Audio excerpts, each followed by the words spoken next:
काँग्रेस पक्षाचे प्रदेशाध्यक्ष हर्षवर्धन सपकाळ आणि स्वयंघोषित विरोधी पक्षनेता समजणारे विजय वडेट्टीवार यांनी ज्या पद्धतीने आपल्या बुरसटलेल्या विचारांचं प्रदर्शन प्रामुख्याने महाराष्ट्राच्या जनतेला काल दाखवलं, याचा निषेध करावा का ह्या महाराष्ट्रामध्ये अशा प्रकारचे नेते असलेल्याची शोकांतिका व्यक्त करायची, हा सगळ्या महाराष्ट्राच्या जनतेसमोर खऱ्या अर्थाने प्रश्न आहे.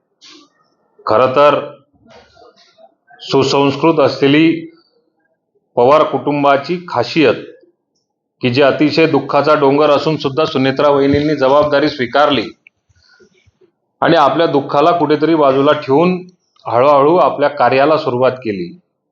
त्या कार्याचं कौतुक संपूर्ण महाराष्ट्रामध्ये केलं जात आहे. एक स्त्री संस्कृती त्याच्याबरोबर आपलं दुःख या दोन्ही गोष्टींचा बरोबर मध्य साधून राजकीय क्षेत्रातला प्रवास करताना त्यांनी काही आपल्या स्वतःच्या मर्यादा ठेवल्या आणि एखाद्या महिलेला, महाराष्ट्रातल्या प्रत्येक महिलेला अभिमान वाटावं असं त्यांनी कार्य मागच्या 4 ते 5 महिन्यामध्ये करताना सगळं उभा महाराष्ट्र बघतोय.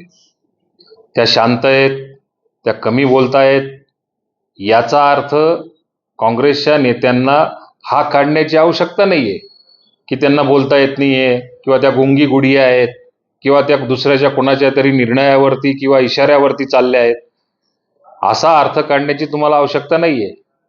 तो एक संस्कृतीचा भाग आहे. एक उच्च संस्कृती महाराष्ट्रामध्ये महिलेने कशी दाखवली पाहिजे एक आदर्श उदाहरण आहे. बोलायला गेल्या तर त्या खूप काही बोलू शकतात. आपली पात्रता, आपली लायकी आणि महाराष्ट्रामधल्या जनतेला महिलांविषयी तुमचा असलेला द्वेष हे ज्या पद्धतीने काँग्रेस पक्षाच्या काही नेत्यांनी करून दाखवलेलं आहे, याचा निषेध करावा तेवढा कमी आहे.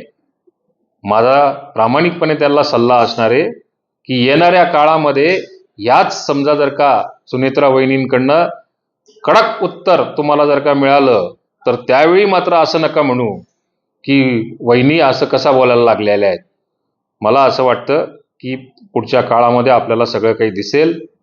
म्हणून या नेत्यांना आज सोनिया गांधींच्या मार्गदर्शनाखाली चालणारा हा जो काँग्रेस पार्टीचा पक्ष आहे, या पक्षाला त्यांच्या वरिष्ठांनीच अशा प्रकारच्या सूचना कदाचित येणाऱ्या काळामध्ये द्याव्या की जेणेकरून एक सक्षम महिला आणि तिची संस्कृती जपण्याचं काम करत असेल तर तिचा आदर्श कसा ठेवावा. त्यातल्या त्यात आमच्या मित्र पक्ष जे असतील किंवा आमचे सहकारी जे असतील, रोहितदादा यांनी सुद्धा त्याच्यामध्ये पॉझिटिव्ह घेतलं पाहिजे असं जे उल्लेख केला. खरं तर रोहितदादा, तुमचं प्रेम या तुमच्या वक्तव्यातून दादांवर असलेलं प्रेम, सुनेत्रा वहिनींवर असलेलं प्रेम हे खऱ्या अर्थाने आम्हाला प्रामुख्याने बघायला मिळालं. तुम्ही असंच बोलणार किंवा